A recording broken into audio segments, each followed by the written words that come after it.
So Leaving Neverland. All right. Again, if you don't want spoilers about a certain pop star who shall remain nameless and maybe the horrible crimes that he committed that psychologically damaged some people, I know spoilers, but if you don't want that spoiled for you, you can turn off the podcast, or you can just go to iTunes right now and give me 5 stars and review. A good one about how I gave you a notice about before spoiling which pop star was known for committing heinous sexual acts and had a trial about it. It's a documentary called Leaving Neverland. It's on HBO Go right now, or HBO Now, or HBO Go Fuck Yourself, whatever bullshit versions of the same thing they have. It's on there. It's 2 parts. Part one opens slow, and then it really gives you everything you need to know for the most part. Part 2 covers the trial and stuff that he went through in the mid-2000s and some of the fallout. So it's interesting in its own way. But part 1, where a lot of the juicy stuff was, I'm going to talk you through it. So it's about 2 guys, Wade and James. Wade's an Aussie guy. And to be clear, I took notes and stuff. I don't know that I paid the most attentive attention. I may have missed a point or 2. It's entirely possible, but a lot of the funny things I sure did here. So there's 2 guys, Wade and James. Wade's an Australian. James is just some American kid. And they were both diddled by Michael at some point, and we'll talk more about that. But James opens up. He's like, my dad was very into fruit. I actually wanted to record that and say, well, I guess the apple doesn't fall far from the tree with fruit being into you. And I don't know that you can call Michael Jackson a fruit in this day and age. But I feel like fruit's like a nicer, funny way of saying it than like if you were dropping a hard F-bomb. Like, that's not fun. But fruit made me laugh. The initial thing that jumped out to me was that the moms like initially seemed to think that MJ was into the idea, that Michael Jackson was into the idea. To be clear, when I say MJ, we're not talking Michael Jordan. He has a Hitler mustache and a terrible choice in jeans. He wears jeans like he's still in the mid-90s going to see the Locks perform. But he is, in fact, not a person who diddles children. Well, as far as we know, I guess you can never rule it out. But I like Michael Jordan, and I would prefer he not do that. Michael Jackson, no. So the moms were like, it seemed like they thought that he wanted to be their friend. Like, one of the moms was like, oh, he wanted to hang out with me and my husband. It's like, yeah. Michael Jackson is like, this couple seems to. I should have worked on my Michael Jackson impression in advance. Well, it's happening. Oh, this couple seems really great. Oh, I'd love to hang out with you guys. Yeah, let's go hang out. That's what he's doing. Yeah, let's go grab a beer. Let's watch The Bachelor. Like, it's not, Michael Jackson doesn't care about these parents, but for the narcissism of the 2 moms, I think, was really, fuck that word. Went back to it. But the ego on them to think that was really silly. And eventually he shows the interest in the child, but I think the moms, they really put up a sense of him, making the families think that they wanted to hang out with him. And that's also kind of the thing I guess he did overall. And that was what one of the boys, who is now a grown man, they're both grown men, grown-ass men. Michael Jackson, I guess, made them feel special. And I thought, that was weird, and it certainly fit. And I think the one thing, I guess, that seemed nice was that he didn't do any of the negative manipulation stuff. Well, that's not true. One of the boys does tell an anecdote where like he was hanging out in a bedroom with Michael and like nothing crazy had happened, but because like Michael was being so nice to him and was being so like pumping up his ego, basically telling him like, oh my God, you're so cool. You're like the best friend I've ever had. You're so much fun to hang out. Oh, you're so many interesting things. And like, I think the impression's getting better. I think the impression is growing stronger by the minute. But then he would leave the room and the kid would be like, I don't want Michael to leave. So that's a little bit, but it wasn't negative there. Like he didn't go like, oh yeah, like, I guess when it's negative, Michael, it goes to a deep voice. Oh, you're a real piece of shit, kid. I could see why nobody would ever love you. Like who would want you around? I'm Michael Jackson, pop star. That's evil. Michael sounds like that. But he never did anything negative. So I think that struck me as nice, I guess, out of all. I've gotten a rap sometimes for being negative. I think the fact that I'm looking for positive moments in this 4-hour documentary of horrific molestation that was guarded by a lot of people. Probably not the time to do that, but I'm looking for the positives. I thought it was nice that he wasn't like manipulating them in a negative way. So I'll say that. One of the kids, the kid Wade, who was an Australian guy who like just had no accent at all. He moved to LA early enough, I guess, but didn't seem like it was that early where he should have had just no accent. But I thought this one quote was funny. Was he, I guess, was at Michael's house and saw the Smooth Criminal costume, which I guess was kid size. I don't know why Michael had a kid size Smooth Criminal costume, but he was like, I guess he'd shown an interest in it. And then Michael had said to the kid, he said, "Hey, do you want this?" And then, so this is actually the kid's quote. The kid saying, he said, "Do you want this?" I said, "Do you want to give it to me?" Then sure. So, first of all, what a coy little sassy boy that was. Because this kid was, I think, 7 at the time. This kid, Wade, when he first encountered Michael Jackson and a lot of stuff, which we'll talk about in a moment. I'm getting into the graphic sex stuff because I thought that was probably the most interesting part. And I think if you're following this, you might agree. Horrific to talk about, but the most interesting. So yeah, I just thought that was a funny malapropism of what was going to happen further. Michael being like, "Do you want this?" And the kid being like, "Do you want to give it to me?" Then sure. Like maybe that's why, a little sassy boy, you ended up. I'm not victim blaming. I'm just saying, when you're going to be a sexy little kid in your Smooth Criminal costume, you might want to be careful with your word choice. So we have all this background stuff, and it's all normal, and then all of a sudden it's just graphic, vivid depictions of sex stuff. One thing that both kids said they would do, and I presume they didn't get together and talk about it. Michael liked it when the little fella would go to the corner of the bed and he would spread his butt cheeks. So he would just present basically like an animal in the wild. Michael liked that. And then Michael would jerk him soft to that. And I think, so that's how they start you. They basically start with these stories, and it seems certainly not the best, certainly not, like it's not an innocent sleepover at that point when somebody is bent over exposing their anus.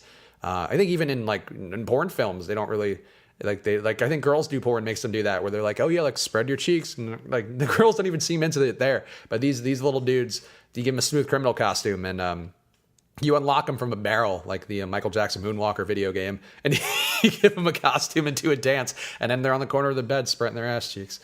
Yeah, not the best, but it seemed polite overall. But then it goes from there. The one kid says that he Frenched James, I think, was the one kid. I at this point in my notes, I didn't really fully retain their names, but now I know.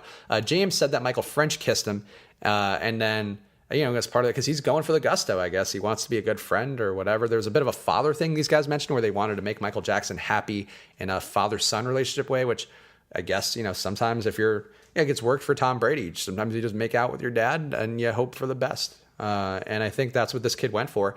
And then Michael Jackson responded by saying, "Oh, you just taught me that. I never knew how to French kiss before. That's so crazy. That's wild." Man, I'm even adding in little you know what? I'm going to pat myself on the back for this Michael Jackson impression. I think I might have missed my calling as an impressionist of Michael Jackson specifically. I've only been doing the making little boys spread their ass cheeks part. And this whole time I could have been doing the whole hee hee and wow, it's flowing through me. So then, but then it got a little less innocent, I guess, where Michael would then French kiss the boy. And then that went, for a guy who apparently had just learned the French kiss the first time, he really clung to it and gravitated to it in a strong way. And then he would then French kiss the young James's genitals, which frankly, where are you putting the tongue? It's not really a French kiss unless you're putting the tongue in your urethra. And no 7-year-old urethra can handle an adult man's tongue. So there's some logical gaps here. It got extra quiet, even though the room is inherently quiet with just me doing a podcast. Another thing which stood out to me, Michael Jackson very into nipple play. And I think that is a strong cosign on why I'm not in a nipple play. And I think, in fact, whenever I've known people or not even known people, heard people talk about, I guess I'm trying to think if I've had any friends, male friends. I mean, women obviously should be in a nipple play because that's all, that's why guys are there. I'm there to play with some nips. I'm not here for anything else. Clitoris, nips up. I just made a hand gesture, like a beatnik snapping gesture to say nips up. But guy nipple play seems weird. Like Jim Norton, the comedian who's into some very degenerate sex things, always talks about how he likes them to like tweak his nipples and stuff. And Michael Jackson, also very into nipple play. So if you're into nipple play listening to this, I'm sorry, but you're a weird person. That's just the fact. Michael Jackson would also make the child hold his breath. I think young James, make him hold his breath and give oral sex, and then he would like come up for air, and it was like a fun little game they would do. I feel like you're swallowing a lot of water there. I think that seems not the best. That seems like poor form. If you had a child drowning because he was trying to blow you underwater, Michael very much not about getting caught, and that seems like a thing where you're going to get caught if you have a drowning child who just had your dick inside. Jesus Christ. It's horrific. It is, to be clear, this is horrific. This is not actually funny, but if you can't find some laughs in this, you just cry. And I'm not prepared to cry. Another thing, there were toys everywhere in Michael's house, and this was weird. So there's one segment of the documentary where James is talking about how like, yeah, we'd go into this room and there'd be toys, and then we'd have sex in there. And then we go to this room, and then there's like the Elephant Man's bones, and we'd have sex in there. And we go to this room, and there's like a gigantic slide, and a guy at the bottom of the slide who's dressed like a penguin, and he like waddles around, and then we'd have sex in there. And then we go to another room, and there's like a gigantic freezer full of ice cream and like all the coolest video games. And then we would play Dig Dug, and then his penis would come to the screen, and then we'd have sex in there. And it's like everything. He would just go to every room. He took him up to the attic, which is kind of funny given the South Park thing, where there was Mr. Jefferson and his attic, and he would take them up to the attic apparently and have sex up there too. So he was just having sex in every part of the room, which I guess if you're gonna have a house that big, I mean, personally, I'd be more the type who'd want to like go to every bathroom in the house and have sex in some of the rooms. But boy, he was really making the most of it. So it was a funny kind of bit, but really horrific, but also good for him using his real estate. Oh boy, I have so many notes left, and I have only 10 minutes for my dead shit. Well, you know what? Let's cut to the chase, huh? The kid also said, it's like when you're first dating and there's a lot of it. So that was how he compared the having sex in all the rooms of the house. And certainly we can all totally relate to that. So thank you for young James bringing that back home. My note, one mom is an idiot. The mom had a lot of stuff, which she would say something and be like, you'd be like, yeah, like they slept together in the same room. And one time he was down in Michael's movie theater and the door was locked, and Michael said, gee, I don't know how the door got locked. That's so wild. I don't even know how you lock a door. And then she was like, all right, and I didn't think anything of it. Like in everything she said, like, yeah, I walked in and Michael was, his penis was in my son's mouth, and my son gave a thumbs up and turned back. My son, Cartman, turned back. And he said, and it seemed like it was okay. So yeah, I didn't really think anything of it. Just boys being boys. One mom is an idiot. I think my note is pretty fair. So the other Wade was the other kid. He goes over some tough stuff, some not the best stuff, where he talks about being 7 and he confirms he's 7. I forget what the other kid's age was, but I think he was around the same. And then he basically like is more brazen, I guess, with this Wade kid, where he's like giving him an OTPHJ, a little over the pants hand job action. Then immediately just goes like the first kid. It seems like he kind of built him up to it. The second kid, he just went to town and then just immediately like took the kid's pants off and went down on him. And then also made the kid go down on MJ, and he was fully hard. The kid points out, Wade pointed out. So not the strongest move if you're innocent of these crimes to put a 7-year-old's dong, or you'd say either part of that, not that. I'll go on a limb, say both the parts of the oral sex, not the best. But Michael said something really creepy. He said, which I was saying this during the first time you're hooking up, in any situation, very strange. But he said, you and I were brought together by God. This is how we show our love. Yeah. I'm actually getting like chills with my impression of it because it's so spot on. I feel like Michael's saying it to me. But the thing with me, with the Wade kid, it just seemed like he's more brazen. And I think that makes me wonder about what else went on with these other kids. Like, it sort of seems like there was an innocence to the James guy. And like they had a little marriage ceremony, which was weird because then the James guys were counting it, and he still has the ring that Michael gave him in this fake wedding ceremony. And he seems like emotional about it in a way. And that's a little strange. But I guess with the other kids, it seemed like he's getting more brazen. And with this Wade kid, he like made the kid like grab his head while Michael's forcibly going down on him. And the kid says he remembers the sensation vividly because it felt like a Brillo pad, which seems a little racist. But when you're molested by a theoretical black man, I guess you get away with that one. But then, yeah, not the best. And I guess Michael also just didn't ejaculate. And then he would do the thing where he would make the kid go in the corner and spread the butt cheeks. And Wade had to do that too. James did introduce that concept earlier, but Michael very into that. He would just, a little bit weird. So I want to get through my other notes as fast as possible. There's also some dark stuff in there. I say that like the molestation part wasn't dark, but like the darker part to me is not the darker. Different kind of dark, certainly darker than Michael's skin complexion. It was when he would teach the kids apparently how to get dressed fast, so in case somebody busted into the hotel room, they wouldn't get caught. So that to me is that's a little more manipulative-y, and that sort of shows an awareness of the evil that you're doing. So that's not the best thing. Wade also, the Australian kid who didn't have the Australian voice, he lied under oath. After in the actual trial of Michael, which is covered more in part 2, he lied under oath about Michael not molesting him, which is not the best because the maid, I guess, Michael's maid, had said on record that she had seen them shower together, and Wade denied that, even though Wade was doing all this stuff. That was a little weird. Wade's mom was an idiot as well. So I think the other mom, the James mom lady, was an idiot, to be clear. Both moms were firmly idiots. The mom, like, this stuff would be going on, and Wade's mom would be hanging out with Bubbles the chimp and playing with him.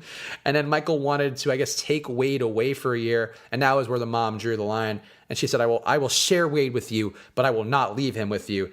Because I guess under the guise of Michael wanting to teach him how to dance and to make him whatever. Either way, the mom put her foot down, but then also still moved out to LA after her family situation fell apart. And then Wade got traded in for Macaulay Culkin. So this is a weird thing. So I had a cousin. I mentioned this in an email. I had a cousin. My uncle's been married a few times. He is a musician. I'll separate these concepts because I don't want to blow his spot totally. He's a musician for an 80s act who's still very popular and has done some acting roles and stuff. And he has been married a bunch of times because he's an entertainer, and he's also one of those people who just does that.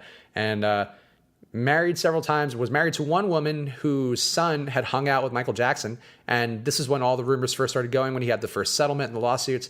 And this kid was a little bit older than me, and my family, my dad in particular, but like our family like joked about it, like, he's with Michael Jackson, like hope he gets a payoff, but the assumption was that nothing actually happened. But this kid who would just clam up pretty bad. And it could be because he's like Wade, where Wade was super jealous of Macaulay Culkin. And the fact that he was the one getting the spotlight and the attention for Michael because they just wanted to be in Michael's glow, and they wanted him to keep pumping him up because he was a positive reinforcement molester, not a negative reinforcement guy. So now I kind of wonder, after seeing that, like, oh, maybe like that, like my quote unquote cousin, it was a common law marriage. They weren't even actual married, but they were common law married because that's what the laws were in California at the time. But yeah, he may have just been sad. He didn't have Michael's sunlight in his life anymore. So I don't know. That gave me some different coloring. Also, Macaulay Culkin, another guy who testified on behalf of Michael, and I think knowing the shading of these other guys who also, denied, it does seem like the implication from the documentary is that Macaulay Culkin was also perhaps touched inappropriately by Michael. But I think the thing with Macaulay is, like, was he really touched inappropriately, or like maybe like he was famous enough that he got away from it, like Home Alone's hitting? It also struck me, like, what about Macaulay Culkin, where if you were Michael, would you think it's a good idea to go after him after what we just saw, what he did to two adult men trying to break into his house in a film? Like, that's not the kid I'd want to go after. I want, like, you go for a zipper and all of a sudden a bowling ball falls from the ceiling and hits you in the head. That's a dangerous spot to be in, but maybe that's what Michael liked, because all these other kids were too tactile, too easy to manipulate. And Macaulay would try to suck his dick, and Macaulay Culkin would put a hot iron to his dick beforehand, so Michael would put it in his mouth, and he would go, oh, and all of a sudden his mouth would be on fire. I'm sorry. So that's, I don't know, Macaulay Culkin, to me, seems like a not ideal guy to go after.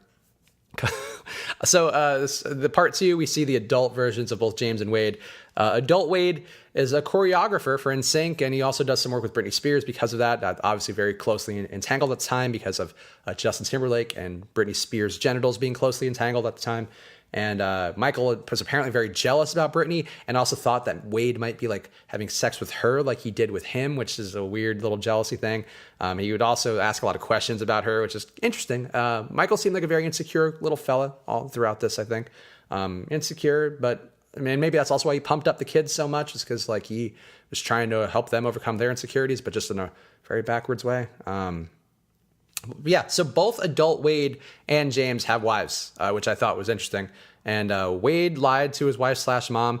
I think James's wife, it seemed a little bit less clear whether she'd hurt him, but I also may have just mentally kind of checked out a little.